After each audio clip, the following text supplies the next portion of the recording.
that, I'm not going to say typical, but, like you was telling the young man, it took us to be 30, 35, 40 to come up against this information. And it's like, Right. we're trying not to subconsciously turn back the fucking clock, those years of dates and right.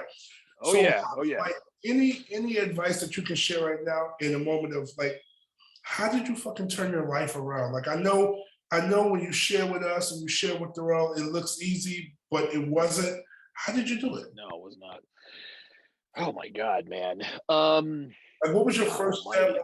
Like you can look at if you look at my screensaver, I got my degrees. I'm all of that professional shit, man. But my manhood is struggling because, just stuff that I'll share in a private space. But I know enough to know that I'm not optimal right now. And okay, all right, I got you. So I guess I guess I'll take you to the lowest point of my life. Was not when I was married, because when I was married, life wasn't that bad, but it wasn't really that good either. But the very, very, very lowest point of my life was the fall and winter of 2009. Dude, my car broke down, and I lost my job. I dropped out of paralegal school. My car broke down, and because I lost my job, and the reason I lost my job is I was running in behind Amy, trying to keep that relationship afloat.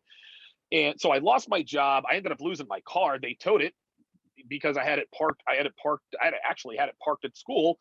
I didn't have the money to get it towed. I have the money to get it fixed. So they basically just got a free car. Honestly, the car is probably still registered in my name. So I had no job, no car, no money. I'm living at this pseudo crack house in bumfuck Smithfield, North Carolina, in Johnston County. It was, dude, and the two people I was staying with, it was this couple. Their names were Brian and Sandra. And Brian and Sandra were both on felony probation for possession with intent to distribute. So not only am I living with these two convicted felons, we're all in there snorting pills, we're smoking weed, we're doing blow. There was one guy who came over to the house. He was a teacher at, I think it was like South Smithfield High School. He was a teacher, but he was big into heroin. This dude had a heroin and 244 caliber Desert Eagles that he kept at the house. I think his name was Winston or something. So I found out that Amy had been taken from this guy's stash, and I'm like, oh my God, what the fuck is happening? I didn't realize that Amy had lost weight until we started, being around people that we used to know. When school got back in, they're like, oh my God, like you've lost all this weight, because we were cool in the spring. And then of course the summer hit with all the cheating and all this other kind of stuff. Then I go back to school and they're like, my God, you've lost all this weight. Then eventually I dropped out. So that was the lowest point of my life. And so how did I do it? I don't know, man. It took a little bit. The thing is this, man, is if I didn't get kicked out of the state of North Carolina, I don't know where my life would be, because oh my God. And nobody knows about this part of the story because it was just too long to tell, but I'm going to condense it as much as I can. So Brian ended up getting arrested on December 10th for probation violation. Remember, he was on felony probation. So now he's in jail. Brian thinks I'm fucking his girlfriend, Sandra. And I'm absolutely not. I'm still hung up on Amy's dumbass. And by the way, Brian actually fucked Amy while I was dating her too. It was just an absolute fucking mess. So Brian thought that I was fucking Sandra and snorting up all their pills. So this motherfucker calls up his landlord and says, yeah, we got this dude staying at our house and he won't leave. That's why the little Jamaican man came to the house and said, hey, you don't live here. You need to be out of here by 9 o'clock a.m. or we're gonna call the sheriff to come put you out. I called up my brother. I was like, yo, look, dude, like I'm in a bad situation. It's funny because my brother had actually come to pick me up on oh my God. So he came to pick me up at this pseudo crack house on Thanksgiving. So my brother, Mr. Vice Principal at that point, Mr. Buttoned Up and driving the Volvo, saw the state that I was in. And I remember everybody in the house looking at him like, that's your brother?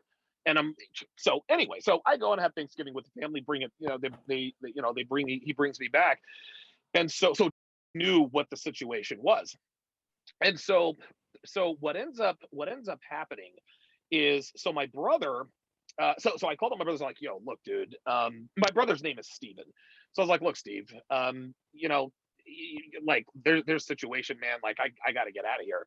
So he bought me a bus ticket to Atlanta, and like that, dude, that night I walked to the bus station, waited there for about an hour. The bus picked me up and took me to Atlanta. So when I got to Atlanta, I knew I needed a job, and I noticed that across the street from where my mother worked was this mattress company. This is where I met the smartest man I've ever met. I walked in, and at this point, I'm well spoken, etc. He says, "When can you start?" This guy is paying me, dude, $600, $700, $800 a week. My mom tried to screw me over on the rent, so I ended up having to ditch her and go live with my sister. But I saved up several $1,000s, and I knew I didn't want to stay in Atlanta because I fucking hated it. Atlanta's full of people like O'Shea and people who follow him. I was just not there for that. And so literally, like, and this is funny. So I took that bus down to Atlanta. I'll never forget this day. New Year's Day of 2010. That's when I actually left. And I remember when I got there, my youngest brother was living there. I actually helped him and a friend and an army buddy of his, like move into a new place. And so that's irrelevant. But I knew I did not want to live in Atlanta. So my friend Eric, who I've known Eric since I was 17 years old, I'm sorry, I've known him since I was 19. I lived in High Point, North Carolina. I went to High Point University. He kept calling me, like, I don't know, every couple of weeks. He's like, yo, dude, you should come to Vegas, blah, blah, blah, blah, blah. And so finally, one Saturday night, because I work 6 days a week, I'm sitting there on my computer and I'm like, yeah, just for shits and giggles. So I'm typing it in, or at least see Southwest Airlines. There it is. Southwest Airlines had an $84 one-way flight to Las Vegas for $84 on July the 1st. And so I put in my 2-week notice. I had no idea what I was going to do when I got there. No fucking clue.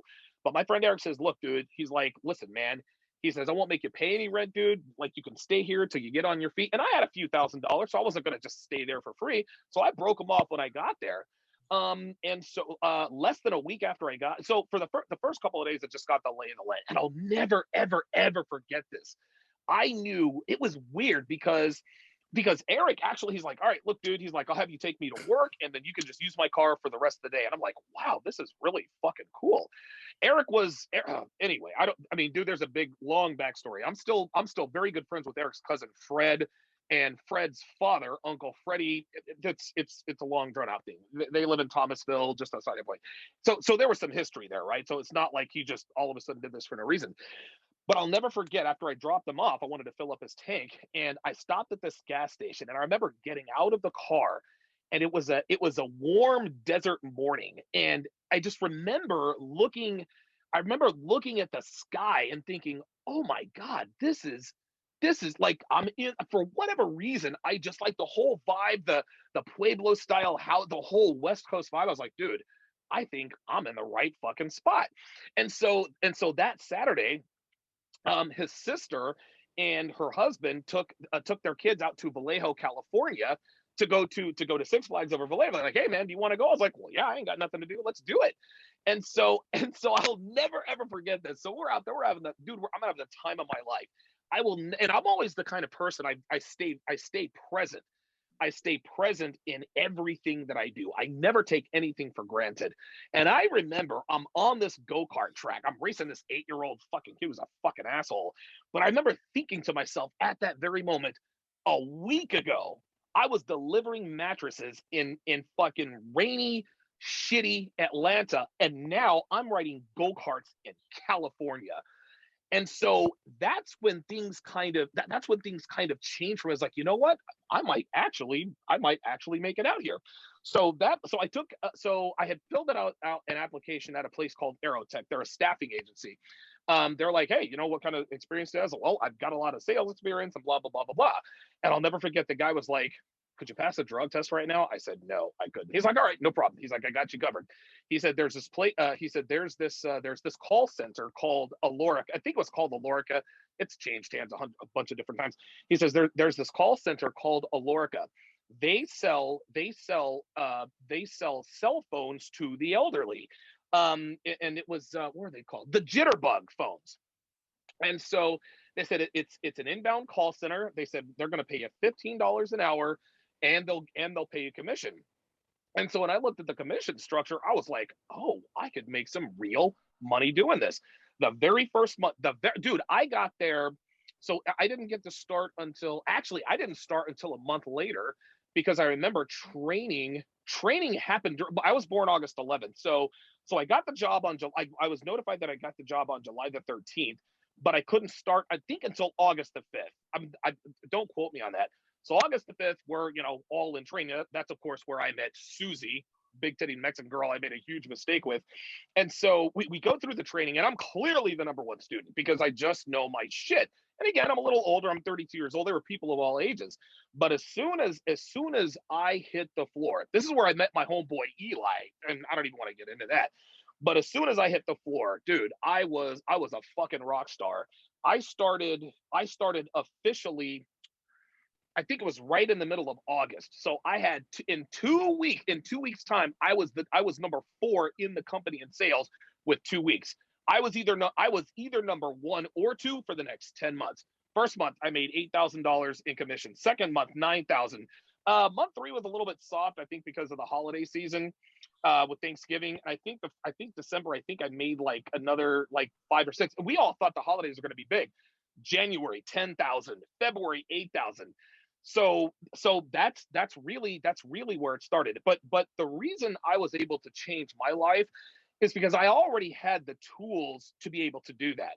Because before I got into it with Amy, I had already owned a successful business. I started a mattress business and had a mattress chain. I sold it for a shitload of money. And I mean, it was great. And me and my ex-wife Darcy, blew the money because we didn't know what the fuck we were doing. But it made for a very inexpensive divorce. Cost me $12. But the way the reason why, and I'm not trying to say that I'm either better or worse than anybody else. No, you good. Keep going. Yeah, but the reason why I was able to turn my life around, and it didn't happen overnight. And it kind of, it's weird. So I remember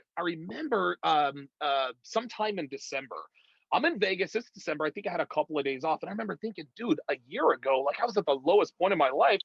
Now I'm sitting on $35,000 on it, and at this point, I got a place of my own. I didn't need to live with Eric anymore. But what I had to understand is that yes, there was a little bit of luck involved with me turning my life around. Number one, there was a mattress place right across from where my mom worked, so I didn't have to have a ride to work. I could just ride to work with my mom. The second lucky thing that happened is that I got kicked out of North Carolina. If Brian doesn't call his landlord and kicks me out of there, who knows? I might still be there today because I was not going to give up. I mean, who knows? Maybe I would have eventually. Maybe I would have found the red pill there. But the third thing is that I always possessed what it took to be successful: the drive, the confidence, the know-how, the intelligence. I just made very, very bad, shitty decisions. So I said, okay, I'm an excellent salesperson. I'm a hard worker, and I had experience in the mattress game, which made me an easy hire for the guy that owned the mattress chain. And I could drive a 24-foot box truck. So it was almost like the stars had aligned for me. But just because the stars align for you does not mean that you can always take advantage of it. Because yes, I was very lucky that I didn't have to take a drug test in Atlanta. I don't want to say, I don't think they drug test anybody in Vegas, to be honest with you. At the time, I thought I was lucky, but when it comes down to it, they don't drug test anybody in Vegas. But at the time, I thought I was lucky, but I was very, very good at the mattress shop. I was dude, I worked at that place for 2 years. I made a shitload of money, worked at a couple of other places after that. But I already possessed what it took to live the life that I live right now. I just had to start making better choices. That's really what it came down to. And even in Vegas, I still stumbled. I was a fucking hothead. I was still dealing with issues with what happened with Amy. I mean, of course, I didn't leave the drugs alone. I'm doing cocaine. I'm fucking beating the shit out of guys in parking lots. I'm catching charges. And even still, like I tried my best to fuck it up. But again, I was very lucky to find a good lawyer in Vegas who managed to keep me out of jail. I don't know how to this day, I don't know how he did it. But the reason I had the money to pay my lawyer is because I was good at what I did. When I saw an opportunity, I took it. To make a very long story very short, as far as like my real estate business, I ended up owning 7 rental properties in Vegas. 5 of them were single family dwellings, and I bought 2 very small apartment comp buildings. One building had 4 units, the other one had 6. The reason why I decided to start buying properties is because 6 months into working for Alorica, I'm out there smoking a cigarette with my supervisor. All supervisors at call centers, they're fat, they're slovenly. He's like, yeah, I got to do an eviction. I got an eviction today. And I'm like, oh shit, you're getting kicked out? He's like, no, I got to put one of my tenants out. And I remember thinking to myself, wait, a tenant? He's like, yeah, I've got a couple of rental properties. I said, what? And I'm thinking, this fucking fat fuck he can't be a fucking landlord, can he? And that's what I told him. I was like, dude, you're a fat fuck. How are you a landlord? He cracks up laughing. He's like, dude, you don't have to go to school to do this stuff. You have to buy the house and charge more than you would for your mortgage. I said, that's it. He said, that's it. Dude, 2 months later, I bought my first house. 3 months after that, I bought my second house, waited a little longer to buy property number 3, and the rest is history. And I would say 2.5 years I worked. So I'm working at call centers probably for another year and a half, 2 years. By that time, it completely supplanted my income. That's when I decided, okay, I'm going to hire a property manager, and I'm just going to live off of what I make with rental properties. And this is how I now have the time to go out to the Vegas Strip and hit on bitches 5, 6, 7, 8 hours a day, at which point that's how I got all of my experience. So again, to make a very long story very short, the reason why I was able to turn my life around to where it is now, and don't get me wrong, man, I still feel very fortunate and very blessed, because my life could have gone sideways in any of those situations, even after I got out of that bad situation. But the fact that I possess the requisite, how can I put this, the requisite traits and qualities, not really qualities, but I have I don't know, like there's certain traits that you have or learn along the way that keeps you hungry. And every time I think, I don't want to edit another video, I got to do another podcast, I always think, Donovan, this could be taken away from you at any point. He said, just understand. It's been a little over a decade now since you were at the lowest point of your life, but you could very well be back there. And this time it might not be so easy to get out. That's why I work as hard as I do, because I don't want to be in that fucking crack house anymore. Like, fuck that. So yeah, that's the long and the short of how I got to where I am. If you'd like to participate in my weekly Sunday Zoom calls where I give coaching, consultations, guidance, and advice, sign up to be a member on sharpestream.com. Link in description.